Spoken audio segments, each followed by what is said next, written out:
علیکم، میں امداد سمرو۔ حکمران اتحاد کے اندر اختلافات، تنازعات کی خبریں تو روزانہ کھل کر سامنے آ ہی رہی ہیں، مگر جو حکمران اتحاد کی سب سے بڑی جماعت ہے مسلم لیگ نون، اس کے اندر کیا چل رہا ہے وہ بھی آئے دن سامنے آتا رہتا ہے۔ ایک بار پھر انگلی کھڑی کی ہے، ایک بار پھر سوال کھڑے کر دیے ہیں، بلکہ ایک بار پھر پنجاب کی گورننس کے پرخچے اڑا دیے ہیں ایک وفاقی وزیر نے۔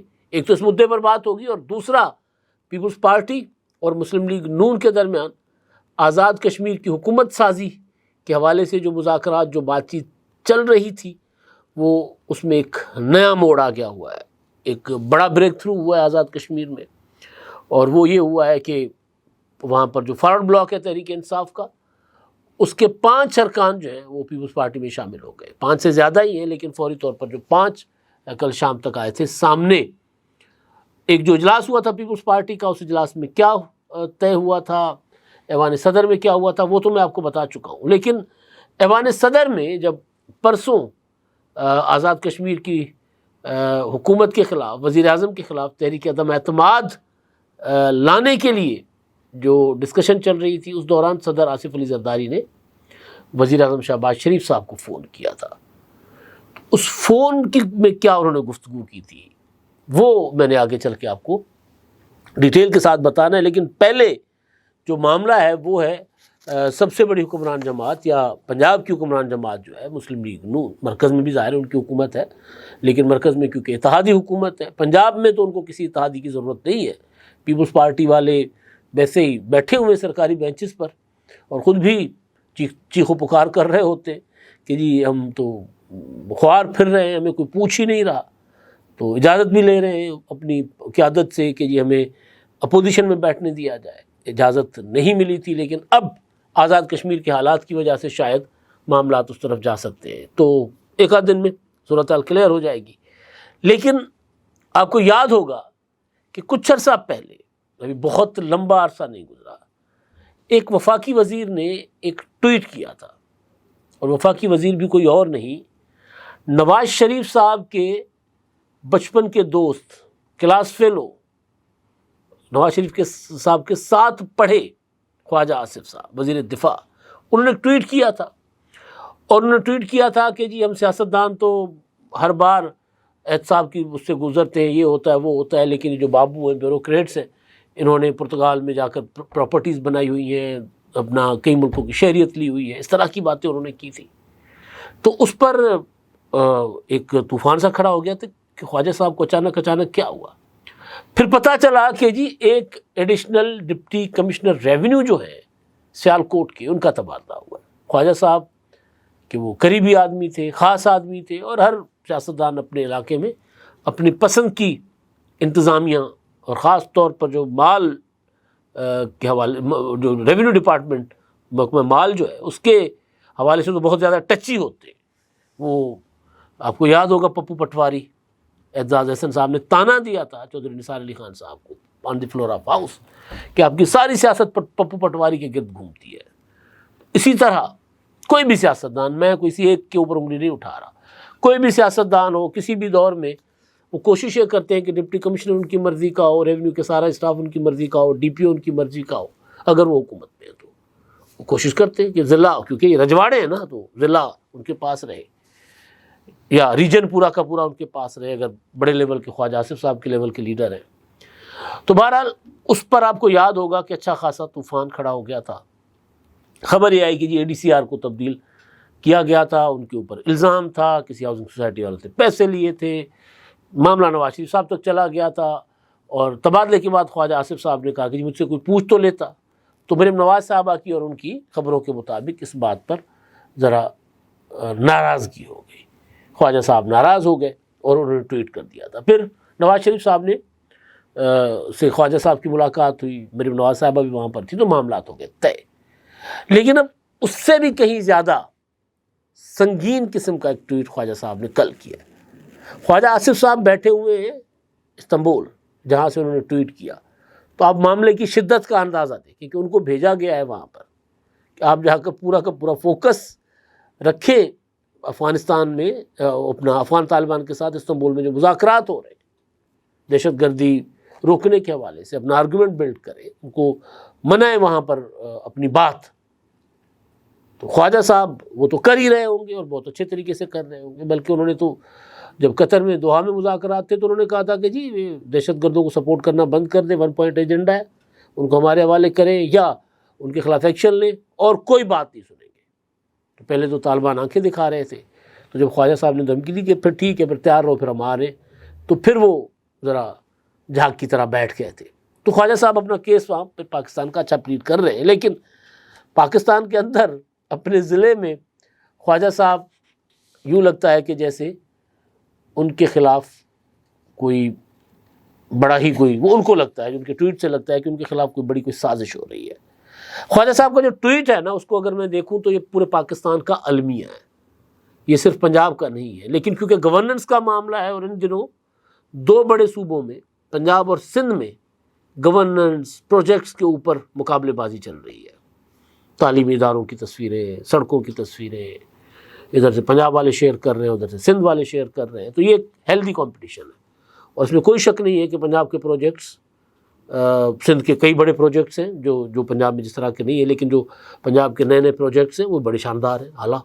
تو یہ ایک مقابلہ چل رہا ہے، لیکن اس کے باوجود جہاں پر مسئلہ ہے وہ اپنی جگہ موجود ہے اور وہ بڑا سنگین قسم کا مسئلہ ہے۔ مریم نواز صاحبہ نے وہ وہاڑی کی کسی اسکول کی تصویر شیئر کی، بڑا خوبصورت پیارے پیارے رنگ، یوں لگ رہا تھا جیسے رلی نہیں بنتی، بڑی خوبصورت سی طرح طرح کے رنگ لگے ہوئے، بڑے پیارے پیارے درخت، کیاریاں لگی ہوئی، خوبصورت پھول بوٹے لگے ہوئے۔ میں اور نوراللہ صاحب بیٹھے ہوئے تھے تو میں نے کہا کہ عمارت تو بہت اچھی ہے، تعلیمی معیار پر بھی فوکس ہے کہ نہیں ہے، اصل سوال یہ ہے۔ اسپتال تو بہت اچھا بنا لیا نا، بلڈنگ تو بہت اچھی بن گئی، ڈاکٹرز ہیں وہاں کے نہیں ہیں، کوالٹی علاج مل رہا ہے کہ نہیں مل رہا، کیونکہ بچوں کے لیے خوبصورت اسکول کے ساتھ ساتھ اسکول کے اندر ٹیچر کا ہونا، ماحول کا ہونا بھی بڑا ضروری ہے۔ اب یہ کل پرسوں کی بات ہے، ہم یہ بات کر رہے تھے، کل خواجہ صاحب کا ٹویٹ آ گیا۔ اب یہ اسی پیرائے میں آپ کو بتا رہا ہوں کہ جی وہ ہسپتال بھی آ گیا، یونیورسٹی بھی آ گئی، لیکن پروفیسر نہیں آ رہے۔ یہ سب سے بڑا مسئلہ ہمارا یہی ہے۔ بلکہ میں تو خواجہ صاحب کے ٹویٹ پر جانے سے پہلے لوگ اپنے علاقے میں، یعنی میں جو ہی کہوں دور دراز علاقہ ہے سندھ کا، وہاں کوئی ڈاکٹر لگے گا ڈیوٹی نہیں کرے گا اپنے علاقے میں، وہ کہے گا حیدرآباد یا کراچی ٹرانسفر کرو۔ وہاں کوئی ٹیچر لگے گا، وہ ٹیچر بھی ڈیوٹی نہیں کرے گا، وہ سفارشیں کروا کے چلا جائے گا حیدرآباد یا کسی بڑے شہر۔ اپنے لوگ، اپنے علاقے کے لوگ نہیں ڈیوٹیاں کرتے۔ یہ سب سے بڑا المیہ ہے، سب سے بڑا مسئلہ ہے۔ اور گورننس کی آزمائش ہی یہیں پر ہوتی ہے کہ وہ کتنی سہولتیں فراہم کرتی ہے اور کتنا اپنی پالیسیز کے اوپر عمل کرتی ہے۔ پالیسیز بنی ہوتی ہے لیکن کوئی نہ کوئی جگاڑ لگا کے لوگ نکل جاتے ہیں۔ خواجہ صاحب کا ٹویٹ ہے جی، کل میں نے سیالکوٹ میں سردار بیگم اسپتال جو سرکاری اسپتال ہے کی نئی بلڈنگ کا افتتاح کی تقریب میں شرکت کی۔ وہاں پہ میڈیکل کالج کی پرنسپل اور علامہ اقبال ہسپتال کے MS بھی موجود تھے۔ پتہ چلا کہ 1 سال میں سیالکوٹ سے میڈیکل کالج کے 22 پروفیسرز اپنی ٹرانسفر کروا کے لاہور جا چکے ہیں، کیونکہ وہ ان کے چوائس کا اسٹیشن نہیں ہے۔ اب سیالکوٹ اگر چوائس کا نہیں ہے، مطلب سیالکوٹ میں اگر کہوں کہ لاہور کے بعد پنجاب کا سب سے ویل ڈیولپڈ اور لاہور کے بالکل قریب ہے، موٹر وے شاندار قسم کی بنی ہوئی، لاہور شہر کے کسی بھی ایریا سے نکلے آپ، رنگ روڈ پہ چڑھے، موٹر وے پکڑے اور سیدھا سیالکوٹ۔ وہاں پر وہ اسٹیشن پسند کی نہیں ہے اور 22 پروفیسر ٹرانسفر کروا کے جا چکے ہیں، 22 پروفیسر۔ اور میڈیکل کالج کیسے چلے گا، میڈیکل یونیورسٹی کیسے چلے گی؟ گورننس کا ایشو ہے نا یہ۔ لاہور جا چکے ہیں کیونکہ وہ ان کے چوائس کا اسٹیشن ہے اور وہاں پہ وہ پرائیویٹ پریکٹس جیسے لوازمات سے مستفید ہو سکتے ہیں۔ یہ اب حکومت کا ایشو ہے کہ جو سرکاری ڈاکٹر ہے کیا اس کو پرائیویٹ پریکٹس الاؤ ہونی چاہیے؟ سب سے بڑا سوال یہ بڑا مسئلہ ہے، کیونکہ اگر پرائیویٹ پریکٹس کرتے ہیں تو وہ کیا کرتے ہیں کہ وہ سرکاری اسپتال میں پیشنٹس نہیں دیکھتے، مافیاز بن جاتے ہیں سرکاری اسپتالوں میں، جو لیبارٹریز مشینریز ڈیلیبریٹلی خراب کرواتے ہیں تاکہ پرائیویٹ جو لیبارٹریز ہیں ان کی طرف مریضوں کو بھیجیں اور اپنا کمیشن لیں۔ ایک بڑے اسکینڈل تھے ہمارے یہاں، میں سب کے لیے نہیں کہہ رہا لیکن میجورٹی کا المیہ یہ ہے. سیالکوٹ لاہور موٹر وے سے منسلک ہے اور سفر 80 منٹ لگتے ہیں. میرا محکمہ صحت کے افسران بالا سے احترام اور محبت کا تعلق ہے. بات کی تو پتہ چلا کہ لیڈی ولنگٹن ہسپتال سے اگر شادرہ یعنی لاہور کے صرف راوی پار اور لیڈی ولنگٹن کے ذرا راوی کی اس طرف ہے اس طرف ہے صرف بیچ میں 2-3 کلومیٹر کا فاصلہ ہے، ہسپتال ٹرانسفر کی جائے تو ماتم برپا ہو جاتا ہے. سفارشیں، ہڑتالیں، پریشر کی بھرمار ہو جاتی ہے. یہ کلچر سارے سرکاری ملازمت میں رائج ہے اور بعض سے لوگ جن میں سیاستدان سر فہرست ہیں اس کلچر کی پشت پناہی کرتے ہیں تاکہ وہ اپنے سیاسی مفادات کا تحفظ کر سکیں. سرکاری ملازمین کی اکثریت مرضی کی پوسٹنگ اور شہر حاصل کرنے کے لیے بااثر کنیکشن کو استعمال کرتے ہیں. میں بذات خود اپنی سیاسی زندگی میں زیادہ تو نہیں مگر اس گناہ کا مرتکب رہا ہوں. یہ المی ہے کہ لوگ چھوٹے علاقوں میں جاتے نہیں ہیں، چھوٹے شہروں میں. میں سیالکوٹ چھوٹا شہر نہیں ہے. میں یہاں یہ آرگومنٹ دینا چاہ رہا تھا کہ حکومت کو چاہیے کہ چھوٹے علاقوں میں، چھوٹے شہروں میں یونیورسٹیز، کالجز، ہسپتال، روزگار کے ذرائع وہاں فراہم کرے تاکہ لوگ مائیگریٹ نہ کر کے آئیں بڑے شہروں میں اور وہاں ان کو روزگار مل رہا ہے وہاں روزگار کریں. وہاں کوئی ٹیچر ہے ٹیچر لگا رہا ہے، ڈاکٹر تو ڈاکٹر لگا رہا ہے، وہاں ان کو اپنے گھر میں رہے. لیکن سیالکوٹ میں بھی رہنا نہیں پسند کرتے. سیالکوٹ سے کئی حوالوں سے لاہور سے بھی زیادہ اچھا شہر ہے، کئی حوالوں سے وہاں نہیں رہنا پسند کرتے. تو اس کا مطلب ہے کہ یہ صرف یہ جو ہم آرگومنٹ دیتے ہیں کہ یار حکومت چھوٹے شہروں میں فیسلٹیز دے تو اس کے باوجود یہ نہیں رہنا پسند کرتے. تو سخت پالیسی ہونی چاہیے. سیالکوٹ میں اگر جو نہیں رہتا تو اس کو پھر نوکری کرنے کا حق نہیں ہے. مجھے خیال آیا خدا نخواستہ اگر سویلین ملازمت والے یہ آپشن فوجی ملازمت میں بھی میسر ہو تو ہمارا کیا بنے گا؟ فوج میں مرضی سے پوسٹنگ یا ٹرانسفر رکوانے کی گنجائش تو درکنار، یہ جرم کے مترادف سمجھا جاتا ہے. کون دہشت گردی کے خلاف جہاد کرے؟ کون وطن کی سرحدوں اور ہمارے گھروں کی حفاظت کے لیے جان قربان کرے؟ 4000 شہیدوں کے جنازے 4 سال میں اٹھائے جا چکے ہیں. یہ سویلین ملازموں سے زیادہ تنخواہ نہیں پاتے. سویلین ملازمین کی طرح ان کی جیب میں سبز پاسپورٹ کے ساتھ امریکہ، کینیڈا، برطانیہ، پرتگال کے پاسپورٹ نہیں ہوتے. میرے حلقے کا ایک پٹواری، یہ گورننس کا ایشو ہے، دیکھیں نا آ رہا ہے، وہ کرپشن کے اوپر آ رہے ہیں. میرے حلقے کا ایک پٹواری کینیڈا رہتا ہے، کاروبار دفاتر اس کے یورپ میں. اب پٹواری کیا کر رہا؟ کرپشن کر کے اس نے سارا کچھ کاروبار وہاں کیا ہوگا نا، وہاں دفاتر کاروبار یورپ میں ہے سارا کچھ. اس کی سفارشوں میں نامی گرامی لوگ ہیں. فوج کا ملازم قوم کے لیے جان قربان کرتا ہے. سول ملازمین کی اکثریت قوم سے اپنی جیب کے لیے قربانی مانگتی ہے. ہم اس تضاد کے متحمل نہیں ہو سکتے. ہمیں اس کلچر کی بے کنی کرنا ہوگی. یہ جناب وہ کہتے ہیں جی ملک سے مت پوچھو کہ ملک نے ہمارے لیے کیا کیا، یہ بتاؤ کہ تم نے ملک کے لیے کیا کیا. اختتام انگریزی جملے کے ساتھ یہ ہے. اور پنجاب کوئی اس میں آر نہیں ہے کہنے میں کہ دیگر صوبوں سے انتظامی طور پر کہیں زیادہ بہتر صوبہ ہے. وہاں یہ عالم ہے. سیالکوٹ جیسے شہر میں نہیں پروفیسر رہتے. تو سوچیں نا پھر گورننس اگر ہم دنیا کے دوسرے مطلب پنجاب کا مقابلہ پنجاب کے ساتھ ہی ہونا چاہیے، کسی اور صوبے کے ساتھ نہیں ہو سکتا. لیکن وہاں پر بھی یہ عالم ہے کہ ایک وفاقی وزیر مجبور ہوا ہے. یعنی خورشید شاہ صاحب اگر سکھر میں چاہیں کہ انہوں نے ایک ہسپتال بنوایا ہے، یونیورسٹی بنائی ہے، وہاں پر وہ چاہیں کہ جی اس یونیورسٹی میں پروفیسرز ہوں، اساتذہ ہوں اور وہ تبادلہ کر کے چلے جائیں، تو اس کا مطلب ہے کہ ان کی پرچی صدر زرداری صاحب ہوں گے. تو یہ بیسیکلی خواجہ صاحب نے اندر بات کی ہوگی نا، مریم صاحبہ سے بات کی ہوگی، میاں نواز شریف صاحب سے بات کی ہوگی، وزیر اعظم صاحب سے بات کی ہوگی کہ جی میرے شہر کے ساتھ کیا ہو رہا ہے.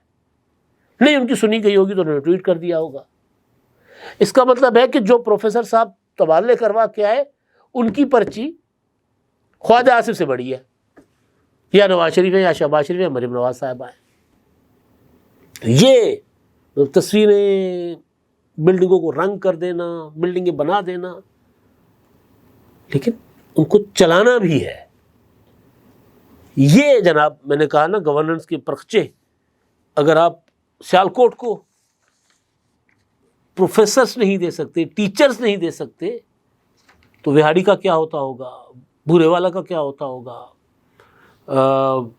ناروال کا کیا ہوتا ہوگا، دوسرے اور دور دراز علاقوں کا، لیے کا، بکھر کا، راجن پور کا، وہاں کیا اشر ہوگا؟ چولستان میں جو اسکول ہوں گے وہاں کوئی ٹیچر ہوں گے؟ پھر یہ بڑا مدعا بڑا انہوں نے اعلیٰ چھیڑا ہے، اعلیٰ اس طرح کہ یہ ہو رہا ہے ہمارے سسٹم کے اندر۔ اچھا جی، اب پیپلز پارٹی اور مسلم لیگ نون کا جو معاملہ ہے آزاد کشمیر کا، بیسیکلی تو آزاد کشمیر کی حکومت کا معاملہ ہے، اس میں ٹویٹر پر، سوشل میڈیا پر دیکھ رہا تھا کہ مسلم لیگ نون کے جو ایکٹیوسٹ ہیں سوشل میڈیا کے، وہ یہ کہہ رہے تھے کہ پیپلز پارٹی کو صرف 8 مہینے رہ گئے ہیں تو انتظار کرنا چاہیے، نہیں کرنا چاہیے، اور وہ بڑا حساس علاقہ ہے اور بھونچال آ جائے گا۔ بات کسی حد تک یہ ٹھیک بھی ہے، چلے 8 مہینے رہ گئے ہیں تو کسی نہ کسی طریقے سے ٹائم نکالیں اور عام انتخابات کی طرف چلے جائیں۔ لیکن بہرحال اب کیا وجہ ہے، وہ جو عوامی ایکشن کمیٹی کے سامنے بہت زیادہ مجبوری ہے، سیاسی مجبوری ہے پیپلز پارٹی کی، جو بھی ہے، تو بہرحال اس میں ایک چیز یہ ہوئی ہے کہ وزیر اعظم صاحب کو جو فون کیا زرداری صاحب نے، جو میں نے آپ کو کہا تھا کہ وہ فون کی میں کہانی بتاؤں گا، عمران شفقت صاحب کی خبر ہے یہ کہ وہ پارلیمانی پارٹی کی میٹنگ کے بعد صدر زرداری صاحب کے پاس جب قیادت منظوری کے لیے گئی تو انہوں نے فون کیا وزیر اعظم صاحب کو اور ان کو کہا کہ جی فون اسپیکر پر ہے، میری پوری پارٹی سن رہی ہے، ہم نے فیصلہ کیا، ہم نے تحریک عدم اعتماد لانی ہے اور ہم نے حکومت بنانی ہے، آپ ہمارے ساتھ چلیں گے؟ انہوں نے کہا کہ مجھے مہلت دیں، میں پوچھ کر بتاتا ہوں، لیکن میری پارٹی کی تو یہ کہہ رہی ہے کہ ہمیں وہاں اس معاملے میں نہیں پڑھنا چاہیے۔ انہوں نے کہا ٹھیک ہے آپ دیکھ لیں، لیکن ہم کرنے جا رہے ہیں، ہم نے طے کر لیا، ہم کرنے جا رہے ہیں۔ یعنی ایک طرح سے وزیر اعظم صاحب کا ایک انکار ہی تھا۔ انہوں نے کہا میں کمیٹی بنا دیتا ہوں، کمیٹی بنا کر کمیٹی پھر احسن اقبال صاحب اور یہ جو ایک کمیٹی رانا ثناءاللہ صاحب والی کمیٹی انہوں نے بنا دی، یہ تو ہو گیا۔ اب اس کے بعد میں نے آپ کو اس سے پہلے بھی بتایا تھا کہ پیپلز پارٹی یہ فیصلہ کر چکی ہے، ان کے پاس تب فیصلہ کیا ہوگا جب ان کے پاس نمبر پورا ہو گیا ہوگا، نمبر پورا کر کے انہوں نے کام آگے چلایا ہوگا۔ نون لیگ آتی تو شاید اس میں زیادہ چھیڑخانی نہ کرتے، نون لیگ نہیں آ رہی تو پھر انہوں نے جوڑ توڑ کے سلسلے میں پیپلز پارٹی نے بہرحال کیونکہ اپنا کام پورا رکھا ہوا تھا اور انہوں نے صفایا کر دیا، نمبر پہلے پورا کیا، مسلم لیگ نون کے ساتھ رابطہ کیا، اور مسلم لیگ نون کی طرف سے کوئی خاص پازیٹیو جواب نہ آنے کے بعد کل رات پھر فریال تالپور صاحبہ کے ساتھ مختلف گروپس کی شکل میں جو وہاں کی فارورڈ بلاک ہے تحریک انصاف کا آزاد کشمیر میں، انہوں نے ملاقات کی 5 3 2 کی ٹولیوں میں، گروپس میں، اور ملاقات کے بعد تصویریں بھی جاری کی گئی اور یہ ڈیٹیل بھی جاری کی گئی کہ انہوں نے اپنا P T I forward block چھوڑ کر پیپلز پارٹی کو جوائن کر لیا، اور سارے کے سارے منسٹر ہیں، 10 کا نمبر ہے، میں آپ کو نام سنا دیتا ہوں جی۔ چودھری یاسر سلطان یہ بھی وزیر ہیں، یہ سارے کے سارے وزیر ہیں، سردار محمد حسین، چودھری محمد اخلاق، ارشد حسین اور چودھری رشید، یہ ہو گئی جی ایک الگ گروپ میں 5 لوگ شریک ہوئے۔ ایک اور گروپ جو ہے وزیروں کا، اس میں فہیم اختر، ربانی، محمد عاصم شریف اور چودھری محمد اکبر، عبد الماجد خان، یہ ہو گئے 9، 4 یہ ہیں، اور ایک اور ہیں ایجوکیشن کے منسٹر ہیں ظفر اقبال صاحب۔ انہوں نے بھی الگ ملاقات کر کے تحریک انصاف کا فارورڈ بلاک چھوڑ کر پیپلز پارٹی میں شمولیت کا اعلان کیا فریال تالپور کے ساتھ، اور وہاں صدر زرداری صاحب کی قیادت، بلاول بھٹو کی قیادت، فریال تالپور کی قیادت پر انہوں نے اعتماد کا اظہار کیا، پیپلز پارٹی میں شمولیت کر لی۔ پیپلز پارٹی نمبر اپنا پورا کر گئی ہے، یعنی وزیر اعظم بنانے کے لیے انہوں نے نمبر پورا کر لیا، تحریک عدم اعتماد بھی لائیں گے، اور اپنے اون پر فارورڈ بلاک کے ان ارکان کے ساتھ، کیونکہ پیپلز پارٹی کو ٹوٹل 27 نمبر چاہیے تھا، 17 پیپلز پارٹی کے پاس تھے اور 10 انہوں نے انیشیلی فارورڈ بلاک سے توڑ لیے، باقی نمبر سامنے آ جائے گا۔ کچھ اور بھی لوگ پیپلز پارٹی کے ساتھ رابطے میں ہیں پی ٹی آئی کے فارورڈ بلاک کے۔ اب تک کے لیے اتنا ہی، اللہ حافظ۔